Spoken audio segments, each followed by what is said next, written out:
ပျက်စီးခြင်းတွေနဲ့ကြုံကြရတဲ့အခါမျိုးမှာလူတွေကကြီးမားတဲ့တောကတွေဖြစ်ကြရတယ်။ကျွန်တော်တို့လူသားတွေကနေ့စဉ်နဲ့အမျှစိတ်ဖိစီးမှုမျိုးစုံတောကမျိုးစုံနဲ့ကြုံနေကြရတယ်။ဒီထဲမှာပြဿနာတရား၅ပါးဆိုတဲ့ပျက်စီးခြင်းတွေနဲ့ကြုံကြရတဲ့အခါမျိုးမှာပိုပြီးတော့ကြီးမားတဲ့တောကတွေဖြစ်ကြရတယ်။အားလုံးသိပြီးကြတဲ့အတိုင်းပဲဩဃာတဖျားရှိခိုးထဲမှာပါတယ်ပြဿနာတရား၅ပါးဆိုတာပေါ့နော်အဲ့ဒီပြဿနာတရား၅ပါးနဲ့ကြုံကြရတဲ့အခါမျိုးမှာကျမတို့လူသားတွေကကြီးမားတဲ့တောကတွေကိုတွေ့ကြုံခံစားကြရတယ်ပထမဦးဆုံးပြဿနာဖြစ်တဲ့ညာတိပြဿနာဆွေမျိုးတွေပျက်စီးဆုံးရှုံးရခြင်းဆိုတဲ့အရာနဲ့ကြုံရတယ်အဲ့ဒီညာတိပြဿနာဆိုတဲ့အရာကိုကျမတို့လူသားတွေမပြောနဲ့မြတ်စွာဘုရားရှင်ကိုရောမြတ်ကြီးတော်မှာပဲမလွဲမသွေကြုံခဲ့ကြရတယ်ဆိုတဲ့အကြောင်းကိုပါကျုဆရာတော်ဘုရားကြီးကဒီတရားတော်ထဲမှာဟောကြားထားတယ်ဝိတတုပမင်းကြီးကနေပြီးတော့မြတ်စွာဘုရားရဲ့ဆွေမျိုးဖြစ်တဲ့တာကီဝင်မင်းမျိုးတွေအားလုံးကိုသူ့ကိုပြောလိုက်တဲ့စကားလေးတစ်ခုကိုမကျေနပ်မှုနဲ့ပေါ့နော်အားလုံးကိုတက်ပြစ်ဖို့အကြောင်းတရားတွေဖြစ်တယ်မြတ်စွာဘုရားရှင်ကိုရောမြတ်ကြီးအနေနဲ့နှစ်ကြိမ်တိုင်ဓာပေမဲ့လေဓာလို့မရဘူးနောက်ဆုံးမှာတော့ဒီမြတ်စွာဘုရားရှင်ကိုရောမြတ်ကြီးရဲ့ဆွေမျိုးညာတိဖြစ်တဲ့တာကီဝင်မင်းမျိုးတွေကအတိတ်ဘဝမှာမကောင်းမှုအကုသိုလ်တွေပြုခဲ့ကြတဲ့အတွက်ကြောင့်မို့လို့ပျက်စီးချိန်တန်လာတဲ့အခါမှာမြတ်စွာဘုရားရှင်ကိုရောမြတ်ကြီးကိုရောတိုင်းလည်းတားဆီးလို့မရပါဘူးပေါ့နော်တားဆီးလို့မရဘူးဒုတိယပြဿနာတရားကတော့ဘောဂပြဿနာလို့ခေါ်တဲ့ကိုယ့်ရဲ့ပိုင်ဆိုင်တဲ့ပစ္စည်းဥစ္စာတွေဆုံးရှုံးရတဲ့အရာမျိုးနဲ့လည်းကြုံကြရနိုင်တယ်တတိယပြဿနာတရားကတော့ရောဂပြဿနာလို့ခေါ်တဲ့အနာရောဂါဖိစီးနှိပ်စက်မှုနဲ့လည်းပျက်စီးခြင်းနဲ့လည်းကြုံကြရတယ်ဆိုတော့လောကလူသားတွေအနေနဲ့ဒီပြဿနာတရား၅ပါးထဲမှာညာတိပြဿနာဘောဂပြဿနာရောဂပြဿနာယောဂပြဿနာပေါ့နော်ဒီပြဿနာတရား၃ပါးကိုအကြောက်ကြီးကြောက်ကြတယ်ပေါ့ဒီ၃ပါးနဲ့ရင်ဆိုင်ကြတဲ့အခါမျိုးမှာဆိုရင်ကြီးမားတဲ့တောကတွေပူပန်မှုတွေဖြစ်တတ်ကြတယ်နောက်ဆုံးပြဿနာတရား၂ပါးဖြစ်တဲ့သီလပြဿနာကိုကျင့်တရားတွေပျက်စီးခြင်းနဲ့ဒိဋ္ဌိပြဿနာလို့ခေါ်တဲ့ကိုယ့်ရဲ့အယူဆတွေပေါ့နော်ကိုယ့်ရဲ့အမြင်တွေပျက်စီးခြင်းဆိုတဲ့ပြဿနာတရားဒီနောက်ဆုံး၂ပါးကိုကြတော့သိပြီးတော့မကြောက်ကြဘူးတကယ်တမ်းကကြတော့ပြဿနာတရား၅ပါးထဲမှာဆိုရင်သီလပြဿနာနဲ့ဒိဋ္ဌိပြဿနာကပို့ပြီးတော့တန်တရားအတွက်ပါကြောက်စရာကောင်းတယ်ပြဿနာတရားတွေနဲ့ကြုံလာတဲ့အခါမှာမတုံမလှုပ်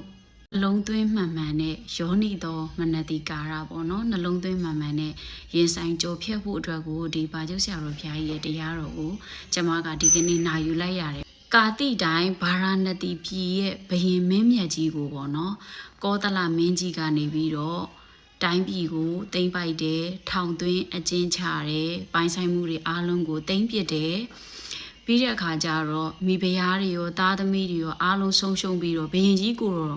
တိုင်ကိုလဲပေါ့နော်ထောင်သွင်းအကျဉ်းချတယ်ပေါ့အဲ့ဒီအခါမှာဒီဗာရာဏသီဘယင်မင်းမြတ်ကြီးอ่ะပေါ့နော်ပျက်စီးဆုံးရှုံးမှုအမျိုးမျိုးကိုကြုံတွေ့ရတာတောင်မှပဲသူ့ရဲ့နှလုံးသွင်းမှန်ကန်မှုပေါ့နော်မှန်မှန်ကန်ကန်နှလုံးသွင်းတက်မှုကြောင့်မို့လို့လုံးဝတုံ့လှုပ်ခြင်းမရှိဘဲနဲ့ကြော်ဖြတ်နိုင်ပုံကိုအတုယူဖို့အတွက်ဆိုပြီးတော့ဗာကျုဆရာတော်ဘုရားကြီးကဒီတရားကိုဟောကြားခဲ့တယ်ဗာရာဏသီဘုရင်ကြီးဟာထောင်သွင်းအကျဉ်းချခံရပေမဲ့လေစိတ်တရားတုံ့လှုပ်ချောက်ချခြင်းမရှိဘူး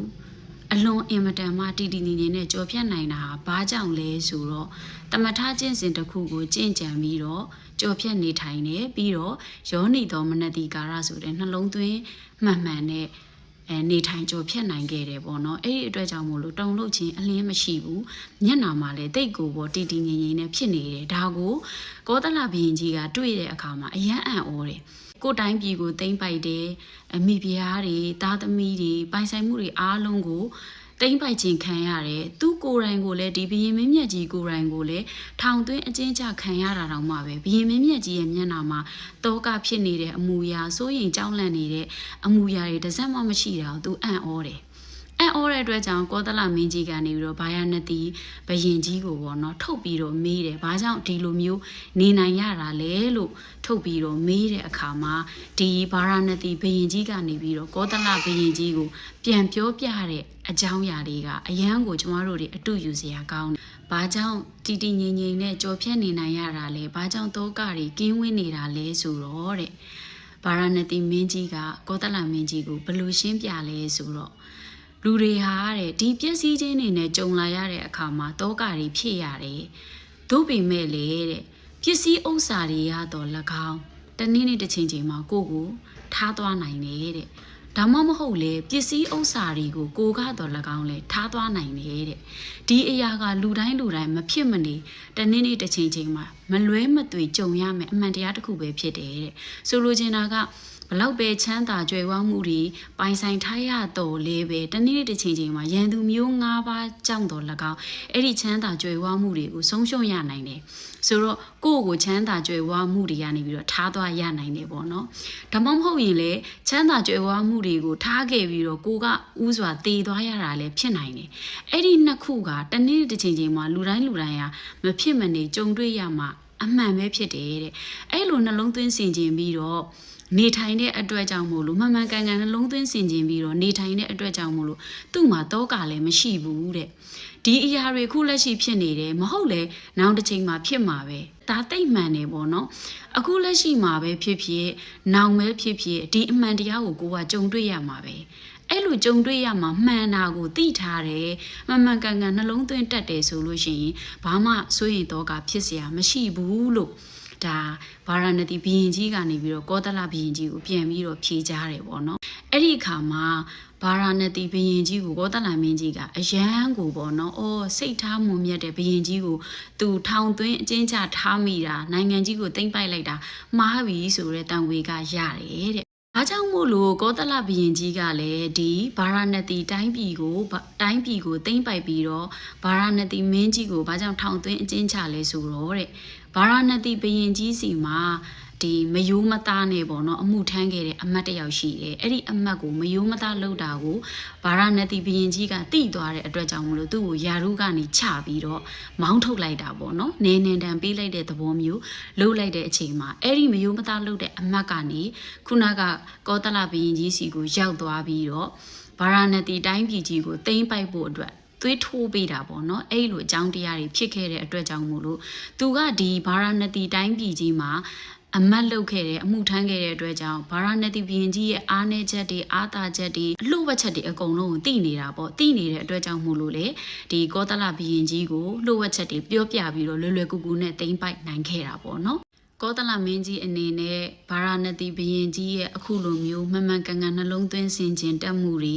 မြတ်စွာဘုရားရှင်ကိုရောမြတ်ကြီးရဲ့အဆုံးအမနဲ့အညီပေါ့နော်နေထိုင်တက်မှုတွေသုံးသက်တက်မှုတွေကြောင့်မို့လို့ပြဿနာတရားတွေနဲ့ကြုံလာရတဲ့အချိန်မျိုးမှာတောင်မှပဲတောကမရှိဘဲနဲ့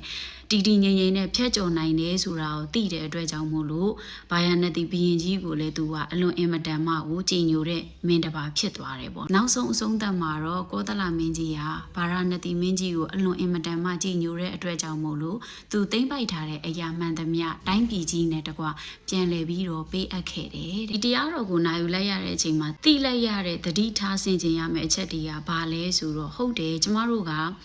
ပြဿနာတရားတွေနဲ့ကြုံလာတယ်ပျက်စီးခြင်းတွေနဲ့ကြုံလာတဲ့အချိန်မှာတောကတွေဖြစ်ကြရတယ်လောကကြီးမှာဖြတ်တန်းနေရင်းနဲ့လေစိတ်ဖိစီးမှုမျိုးစုံတောကမျိုးစုံကိုကြုံတွေ့ရတဲ့အခါမျိုးမှာအယံကိုပူပန်တဲ့ပူလောင်ရတဲ့စိတ်တွေဖြစ်ကြတယ်ပေါ့နော်ဒါပေမဲ့လေဒီအရာတွေကကျမတို့လူသားတိုင်းမဖြစ်မနေတွေ့ကြုံရမယ့်အရာတွေဖြစ်တယ်ဆိုတဲ့အမှန်တရားတစ်ခုပဲဖြစ်တယ်ခုနကပြဿနာတရား၅ပါးဆိုတာကလေကျမတို့မဖြစ်မနေအသက်ရှင်စဉ်မှာတွေးကြုံရမယ့်အရာတွေပဲဖြစ်တယ်ဒီလိုမျိုးပျက်စီးခြင်းတွေနဲ့ကြုံတွေ့ရမယ့်အခါမျိုးမှာဆိုလို့ရှိရင်လေခုနကဗာရာဏသီဘုရင်ကြီးတွေးတယ်လို့မျိုးမြတ်စွာဘုရားရဲ့အဆုံးအမနဲ့အညီတွေးတတ်ဖို့ယောနိတော်မနတိကာရနဲ့နှလုံးသွင်းနေတတ်ဖို့အရင်အရေးကြီးတယ်ဆိုတာလေးကိုသတိပြုဆင်ခြင်မိတယ်ပျက်စီးခြင်းတွေနဲ့ကြုံတွေ့လာရပြီဆိုလို့ရှိရင်ဒီပျက်စီးခြင်းတွေဟာလူတိုင်းမလွဲမသွေတွေးကြုံရမယ်ဆိုတဲ့အမှန်တရားရဲ့ကိုကတော့၎င်းကိုတော်၎င်းဒီအရာတွေအားလုံးကတနေ့နဲ့တစ်ချိန်ချင်းမှာထားသွားရမယ့်အရာတွေပဲမလွဲမသွေတွေ့ကြုံရမယ့်ပျက်စီးခြင်းတွေပဲဆိုတာကိုနှလုံးသွင်းတတ်ဖို့လိုအပ်တယ်လူတွေသာနှလုံးသွင်းဆင်ခြင်တတ်မယ်ဆိုလို့ရှိရင်ဒီပျက်စီးခြင်းတွေနဲ့တွေ့ကြုံလာရတဲ့အခါမှာကျမတို့ကကြံ့ကြံ့ခံနိုင်မှာပဲဖြစ်တယ်ဆိုတာလေးကိုကျမကဒီတရားတော်ကိုနာယူရင်းနဲ့သတိပြုဆင်ခြင်မိတဲ့အတွက်ကြောင့်ကျမရဲ့မိတ်ဆွေတွေကိုပြန်လည်ပြီးတော့မျှဝေပေးလိုက်ချင်တာပဲဖြစ်ပါတယ်ကျမမိတ်ဆွေအားလုံးလေးပျက်စီးခြင်းတွေစိတ်ဖိစီးမှုတွေနဲ့ကြုံလာရရင်အတက်နိုင်ဆုံးနှလုံးသွင်းမှန်နဲ့ကြော်ဖြတ်နိုင်ကြတဲ့ပုဂ္ဂိုလ်သူပုဂ္ဂိုလ်မြတ်တွေဖြစ်ကြပါစေလို့ကျွန်မကဆုမွန်ကောင်းတောင်းပေးလိုက်ပါတယ်ရှင်